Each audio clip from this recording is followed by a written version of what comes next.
Usiamke asubuhi kwa sababu usingizi umeisha, ila amka kwa sababu kuna ndoto inakunyima usingizi ambayo inakufanya uamke uende ukapambane ili iweze kutimia. Na kwa bahati mbaya sana watu wengi wanaamka kwa sababu usingizi umeisha. Amka kwa sababu kuna liwazo, kuna lindoto ndani, hata ukienda kulala linakunyima usingizi. Una project ndani yako, hata ukienda kulala linakunyima usingizi. Una kitanda kizuri, lakini ukilala pale lile ndoto ulilonalo, yale maono ulionayo yanakunyima usingizi.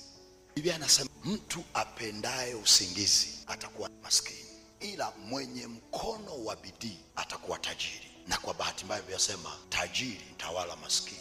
So usipoamua kupambania ndoto yako, kuna mtu atakutumia utumike kupambania ndoto yake. So choose. Ndio mfumo wa maisha tulionao. Hautaki kupambania ndoto, hataki kupambania ndoto yake, hataki kupambania idea yake, hataki kupambania kile Mungu alichowekeza ndani yake. Idea usipokipambania, tutakutumia tu kwenye kupambania ndoto zetu. Na penye nia pana